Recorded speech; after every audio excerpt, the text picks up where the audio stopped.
Здравствуйте, самые лучшие зрители! Меня зовут Полина. По амбару помети, по сусекам поскреби, вот и наберется на целое лоскутное одеяло. Самые внимательные из вас уже заметили, что уже было 10 видео, где я шила блоки из квадратов, составленных из двух треугольников. Нашила этих заготовок очень много по ускоренному способу. Сейчас на экране вы видите шпаргалки со схемами сшиваний, разрезаний. Все размеры я взяла свои, но в результате квадратики получаются одинаковыми. Конечно, сейчас у меня количество заготовок уменьшилось.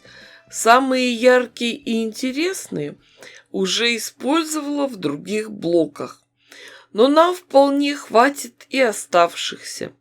Для работы немного рассортирую детали. Во-первых, отберу отдельно красно-коричневую гамму, а их разделю на кучки. Контрастные, светлые, темные, просто темные и светлые-светлые. А теперь уже примерно нарисую блок. Составлять я его буду из 36 деталей, 6 на 6 заготовок.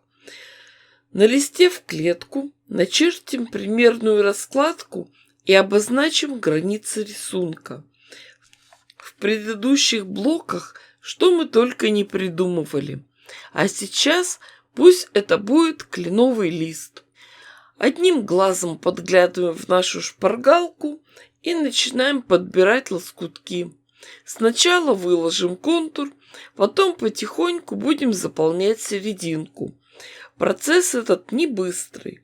Работаем не торопясь, выстраиваем ряд за рядом.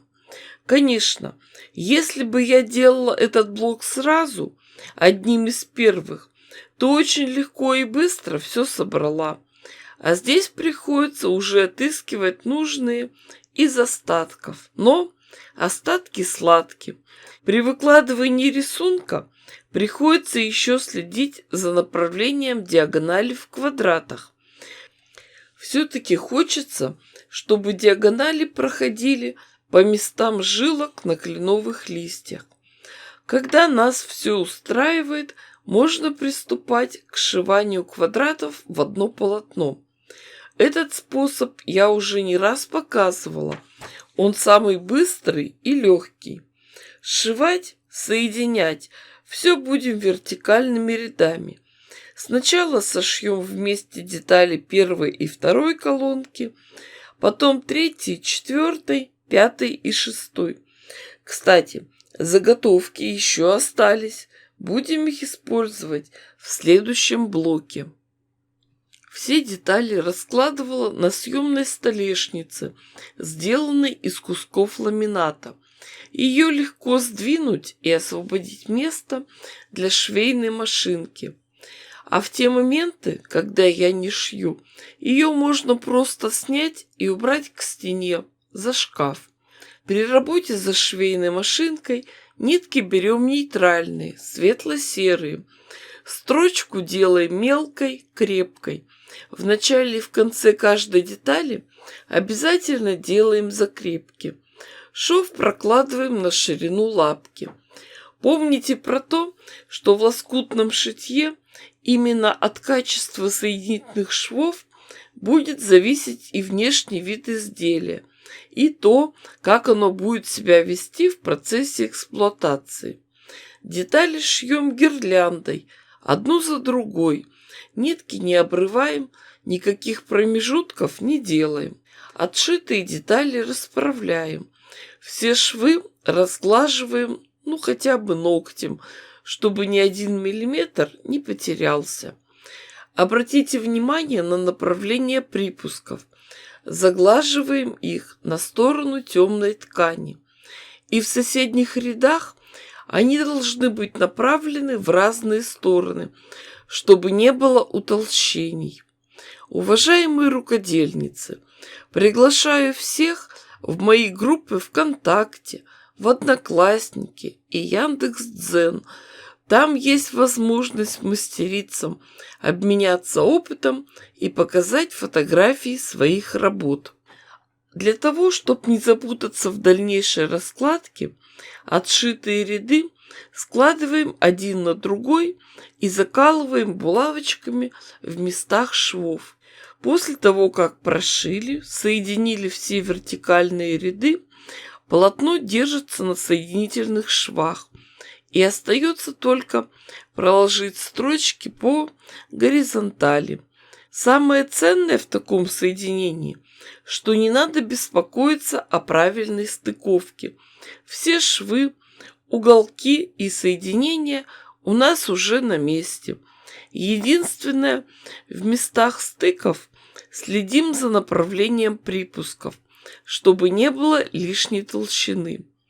В готовой заготовке расправим все швы, пройдемся ногтем, а уже потом хорошо разутюжим. После утюга все прекрасно, что с лицевой, что с изнаночной стороны. Начинаем готовить сэндвич. Ткань для обратной стороны, синтепон, красивый лоскутный верх. Вы уже все помните, все знаете, что синтепон и нижняя ткань должны быть чуть больше лоскутной части. Все тщательно закалываем английскими булавочками для квилтинга. Они очень крепкие, острые, изогнутой формы. Сразу же намечаем линии стежки. Надо подчеркнуть форму этого листочка. Машинной строчкой нарисуем черешок листочка, потом контур и жилки. Шьем простой прямой строчкой в шов. В лоскутном шитье стежка носит и декоративный, и прикладной характер. Во-первых, придает фактуру и объем изделию, а во-вторых, дополнительно укрепляет ткани, чтобы они не расползлись. Блок получается не очень большой. В готовом виде он будет 50 на 50 сантиметров. Поэтому никаких проблем со стежкой нет. Все прошивается легко и быстро. На готовом простеганном блоке видно фактурный рисунок. Естественно, с изнаночной стороны он лучше заметен. Остается только проутюжить эту заготовку, подровнять и отрезать лишнюю ткань. При работе с утюгом помним, что внутри у нас синтепон, который спекается и теряет объем. Поэтому утюг не прижимаем, а скорее отпариваем эту деталь на весу. Получается прекрасный блок с кленовым листочком. А вот такие заготовки мы нашили чуть раньше. Все они яркие, красивые, и в каждом свой рисунок. Ни один блок не повторяется. Все мастер-классы с пошивом собраны в плейлисте «Треугольные фантазии». Но можно просто поставить этот ролик на паузу и перерисовать самую красивую раскладку или придумать свой вариант. Кстати, блоков этих уже 11 штук. Остается только придумать еще один, и уже можно сшивать, соединять их вместе. Наберитесь терпения. Ладно, детки, дайте только срок. Будет вам и белка, будет и свисток.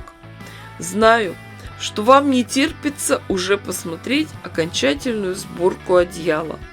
А мне-то как хочется поскорее. Поэтому следите за новостями на канале, подписывайтесь, ставьте классы, пишите комментарии. С вами была Полина. Всем пока-пока и до скорых встреч!